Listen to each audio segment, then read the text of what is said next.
जय हिंद फ्रेंड्स। तो स्वागत है आप सभी का एक और नए और लेटेस्ट वीडियो में। जी हाँ दोस्तों, आज हम बात करेंगे 12th क्लास इंग्लिश के पोएट्री सेक्शन से। आज हम एक चैप्टर को कवर करेंगे जिसका नाम है sweetest love I do not गो। तो चलिए इसके बारे में देख लेते हैं, sweetest love I do not गो। सबसे पहले हम पोएट के बारे में देख लेते हैं। पोएट का नाम क्या, पोएम का नाम क्या है? Sweetest love I do not गो। इसका अर्थ ये होता है sweetest love I do not गो, यानी कि मधुर प्यार मैं तुम्हें छोड़कर नहीं जाता हूँ। मधुर प्यार मैं तुम्हें छोड़कर नहीं जाता हूँ। और ये किस टाइप का कविता है? यह एक मेटाफिजिकल पोएम है, यानी कि आध्यात्मिक कविता है, जिसको किसके द्वारा लिखा गया? पोएट कौन है? John don. जॉन डॉन के द्वारा लिखा गया। इन्हें कौन लिखा है? जॉन डॉन लिखे हैं। जॉन डॉन लिखे हैं। और पोएट टाइप क्या है? जॉन डॉन एक मेटाफिजिकल पोएट है, यानी कि आध्यात्मिक कवि, यानी कि अंदर की बात, वो फीलिंग्स अपने जाहिर करना चाहता है कविता के माध्यम से।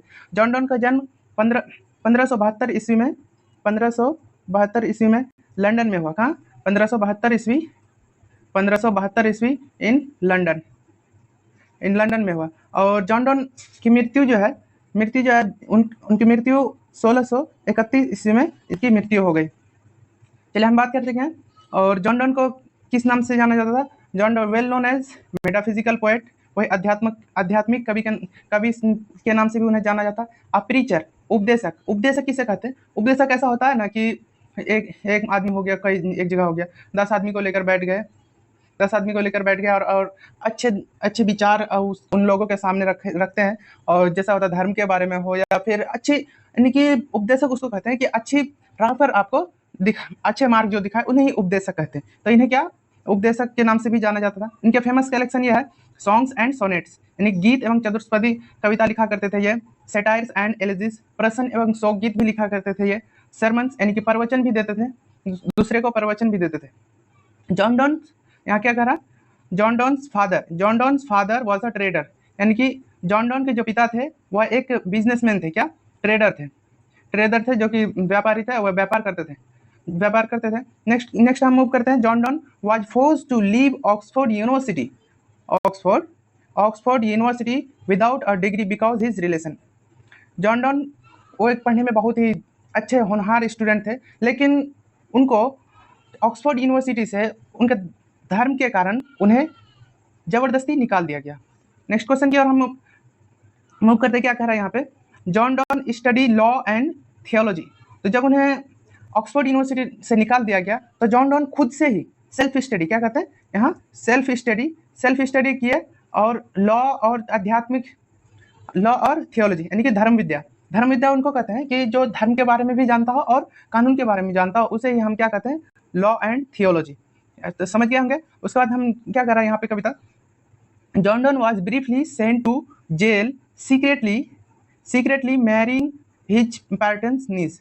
देखिए जॉन डॉन को जेल कर दिया गया, क्योंकि वे बिना पूछे, जॉन डॉन जहाँ काम किया करते थे पहले, यानी क्योंकि जॉन डॉन के पिता तो एक ट्रेडर थे, व्यापारी थे, तो जॉन डॉन भी ऑब्वियसली बात है जहाँ काम कर रहे थे तो उनके मालिक के भतीजी से वे चुपचाप शादी कर लिए। तो इसलिए जब उनके मालिक को पता चला तो उनके मालिक ने जॉन डॉन को जेल करवा दिया। नेक्स्ट क्या कह रहा है उसके बाद? फिर at the age of 42 years, यानी कि 42 साल की उम्र में John Donne accepted ordination in the Anglican church, यानी कि 42 साल की उम्र में जॉन डॉन पादरी बन गए। कहाँ के? एंग्लिकन चर्च के पादरी बन गए। जॉन डॉन को हम किस नाम से जानते हैं? John Donne is also known as love poet. John Donne को लव पोएट के नाम से भी जाना जाता है। तो आइए इसके बारे में, इस चैप्टर से हम कुछ ऑब्जेक्टिव क्वेश्चन कर लेते हैं जल्दी से। तो फर्स्ट क्वेश्चन ये है, the poet in the sweetest love I do not go is dash each his beloved. क्या कह रहा? Option A tired of, option B sad for, option C angry with, option D happy with. तो यहाँ पे ये कह रहा है कि द पोएट यानी कि जॉन डॉन अपने प्रेमिका से क्या है? दुखी है, उदास है, और गुस्सा है, या उससे खुशी है? तो इसका राइट आंसर हो जाएगा, जल्दी से आप हमें कमेंट सेक्शन में इसका राइट आंसर हमें देंगे। इसका राइट आंसर क्या हो जाएगा? तो ऑप्शन नंबर ए का, क्वेश्चन नंबर 1 का option number B right answer हो जाएगा हमारा। Option number B right answer हो जाएगा, यानी कि जब वो अपने प्रेमिका से अलग हो रहे तो जॉन डॉन की जो प्रेमिका थी वे बहुत दुखी हो गए। नेक्स्ट क्वेश्चन की ओर हम मूव करते हैं। The poet is better than the, क्या कह रहा है कि कवि किससे अच्छा है? Option A sun, option B moon, option C earth, option D Venus. तो इसका राइट आंसर हो जाएगा the poet is better than the sun, इसलिए इसका राइट आंसर हो जाएगा ऑप्शन नंबर ए, इसका राइट आंसर हो जाएगा। नेक्स्ट क्वेश्चन की ओर हम मूव करते हैं। क्वेश्चन नंबर 3 क्या कर रहा? Dash wants to accept death gladly, यानी कि क्या कर रहा, कौन चाहता है मृत्यु को खुशी खुशी गले लगाना? Option A T S. Eliot, option B Walt Whitman, option C John Donne, option D John Keats. तो इसका राइट आंसर हो जाएगा, क्वेश्चन नंबर 3 का राइट आंसर हो जाएगा John Donne, option number C हमारा राइट आंसर हो जाएगा। यानी John Donne wants to accept death gladly, यानी कि वह मृत्यु को खुशी खुशी गले लगा लेता है। नेक्स्ट क्वेश्चन की ओर हम मूव करते हैं। क्वेश्चन नंबर 4 क्या कर रहा है? John Donne had seen the sun setting dash night, किसने देखा कि सूरज उनके बगल में बैठे हुए थे? तो option A tomorrow, option B yesterday, option C today, option D coming. तो इसका राइट आंसर हो जाएगा John Donne had seen the sun setting yester night, option number B हमारा राइट आंसर हो जाएगा। इसका नेक्स्ट, इसलिए इसका B, option number B correct हो जाएगा। नेक्स्ट क्वेश्चन की ओर हम मूव करते हैं। क्वेश्चन नंबर 5 क्या कर रहा है? John Donne thinks that dash certain, कौन जॉन डॉन सोचता क्या है, क्या सोचता है कि निश्चित है? Option A death, option B life, option C work, option D walking. तो इसका राइट आंसर हो जाएगा ऑप्शन नंबर ए, यानी कि कवि यहाँ ये कह रहा है कि एक ना एक दिन तो सबको मरना ही है और मृत्यु निश्चित है, डेथ इज सर्टेन। ये क्वेश्चन आपको क्वेश्चन नंबर 5 2000 आपका 2023 में पूछा गया ये क्वेश्चन है बोर्ड में। नेक्स्ट क्वेश्चन की ओर हम मूव करते हैं। क्या कह रहा है? क्वेश्चन नंबर 6 क्या कह रहा है? John don was the pioneer of a new kind of lyrical and satirical verse called, John Donne एक नए इरा के नए लिरिकल एंड सटारिकल वर्स क्या कहा जाता था? जॉन डॉन जो अपने कविता में जिस टाइप की कविता को लिखते थे उसको हम क्या कहते हैं? Option A metaphorical, option B free verse, option C new school verse, option D metaphysical.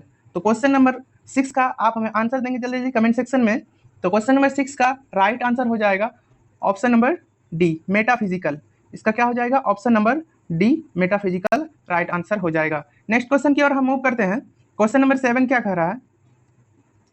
The poet intends to go on a longer journey than the, option A earth, option B moon, option C sun, option D athlete. यानी कि कवि क्या कहता है कि किससे भी ज्यादा दूर वाले लॉन्गर जर्नी, किससे ज्यादा लॉन्गर जर्नी में जाना चाहता है? ऑप्शन ए क्या कह रहा है? Earth, option B moon, option C sun, option D athlete. तो इसका राइट आंसर हो जाएगा ऑप्शन नंबर सी, इसका राइट आंसर हो जाएगा option number C right answer हो जाएगा। नेक्स्ट क्वेश्चन की ओर हम मूव करते हैं। क्वेश्चन नंबर 8 क्या कह रहा है? मैन्स पावर इज, यानी कि एक पुरुष के ताकत कैसा है, कैसी ताकत है उनके पास? Option A strong, option B weak, option C unknown, option D very strong. तो इसका राइट आंसर हो जाएगा मैन्स पावर इज वीक। यहाँ कविता के अनुसार क्या कह रहा, जॉन डॉन कहना चाह रहा है मैन्स पावर इज वीक, इसलिए इसका राइट आंसर हो जाएगा option number B. Next question की ओर हम मूव करते हैं। क्वेश्चन नंबर 9 की ओर। Home the poet loves so intensely that he wants to come back soon dash, his son, his daughter, his beloved, the earth। तो इसका राइट आंसर हो जाएगा ऑप्शन नंबर सी, इसका राइट आंसर हो जाएगा। यानी क्या कह रहा है कि home the poet loves to so intensely that he wants to come back soon, वो जल्द ही लौटेगा किसके लिए? अपनी प्रेमिका के लिए। नेक्स्ट क्वेश्चन की ओर हम मूव करते हैं। क्वेश्चन नंबर 10 क्या कर रहा है? John Donne was a dash writer by birth, यानी कि जॉन डॉन कैसे लेखक थे, जन्म से कैसे लेखक थे? Option A American, option B British, option C Australian, option C African. तो क्वेश्चन नंबर 10 का राइट आंसर हो जाएगा ऑप्शन नंबर बी, यानी कि जॉन डॉन बचपन से ही एक ब्रिटिश लेखक थे जिसको। नेक्स्ट क्वेश्चन की ओर हम मूव करते हैं। क्वेश्चन नंबर 11 क्या कर रहा है? What was the religion of John Donne, option A Roman Catholic, option B orthodoxy, option C anti Catholic, option D Protestantism. तो इसका राइट आंसर हो जाएगा क्वेश्चन नंबर 11 का option number A right answer हो जाएगा, जो कि जॉन डॉन का धर्म, कौन से धर्म से जॉन डॉन बिलोंग करते थे? Roman Catholic. तो इसलिए इसका राइट आंसर ए हो जाएगा। नेक्स्ट क्वेश्चन की ओर हम मूव करते हैं। During 15th century Europe was dash. 15वीं शताब्दी में यूरोप किस कैटेगरी का था, यानी कि यूरोप कैसा था? Option A Roman Catholic, option B orthodoxy, option C anti Catholic, option D anti Protestantism. तो इसका राइट आंसर हो जाएगा क्वेश्चन नंबर 12 का राइट आंसर हो जाएगा एंटी कैथोलिक, राइट आंसर हो जाएगा। 15वीं शताब्दी में पूरे यूरोप एंटी कैथोलिक था, इसलिए इसका राइट आंसर हो जाएगा option number C right answer हो जाएगा। नेक्स्ट क्वेश्चन की ओर हम मूव करते हैं। क्वेश्चन नंबर 13 क्या कह रहा है यहाँ पे? John Donne was forced to leave dash university without degree. तो इसके बारे में मैं आपको पहले ही बता चुका हूँ जब वीडियो को स्टार्ट किया था कि चलिए आज इस कविता के बारे में देख लेते। तो मैंने आपको उससे पहले ही बता दिया था कि जॉन डॉन को किस यूनिवर्सिटी से फोर्सली, जबरदस्ती निकाल दिया गया। ऑप्शन है Stanford University, option B Harvard University, option C California University, option D Oxford University. तो इसका राइट आंसर हो जाएगा option number D right answer हो जाएगा। ऑक्सफोर्ड यूनिवर्सिटी से जॉन डॉन को जबरदस्ती निकाल दिया गया, वो भी विदाउट डिग्री के साथ। नेक्स्ट क्वेश्चन की ओर हम मूव करते हैं। क्वेश्चन नंबर 14 क्या कर रहा है? John Donne was a scholar of dash. Option A, यानी कि जॉन डॉन किनके स्कॉलर ऑफ, किसके विद्वान थे? Option A law, option B theology, option C biology, option D law and theology. यानी कि कानून का, या फिर सिर्फ धर्म विद्या के, या फिर जीव विज्ञान के विद्वान थे, या फिर कानून एवं धर्म विद्या के। तो मैंने आपको पहले ही बता चुका हूं कि जॉन डॉन जो कि कानून की पढ़ाई और धर्म विद्या की पढ़ाई की थी, इसलिए इसका right answer option number D हो जाएगा। नेक्स्ट क्वेश्चन की ओर हम मूव करते हैं। क्वेश्चन नंबर 13 क्या कर रहा है? At the age of dash John Donne accepted the ordination in Anglican church. कितने वर्ष की आयु में जॉन डॉन पादरी बन गए? Option A 35, option B 45, option C 42, option D 55। तो इसका राइट आंसर हो जाएगा option number C right answer हो जाएगा। 42 ईयर्स में वो क्या पादरी बन गए एंग्लिकन चर्च के। तो आज के लिए ये इतने ही तक रखते हैं। तो इससे भी आगे और कुछ ऑब्जेक्टिव है, तो मैं आपको इसका टोटल ऑब्जेक्टिव कल करवा दूंगा। आई होप आपको ये वीडियो अच्छा लगा हो, तो हमारे चैनल को सब्सक्राइब कर देंगे और बेल आइकन को प्रेस कर दें, ताकि हमें अंदर से मोटिवेशन मिले। मैं आपको ज़्यादा से ज़्यादा इससे भी नॉलेजेबल वीडियो बनाता रहूं और आपके पास शेयर करता रहूं, चैनल में डालता रहूं। आई होप आपको ये वीडियो अच्छा लगा हो, तो आप अपने दोस्तों के साथ शेयर कर देंगे। तब तक मिलते हैं किसी एक और नए वीडियो में, तब तक के लिए जय हिंद।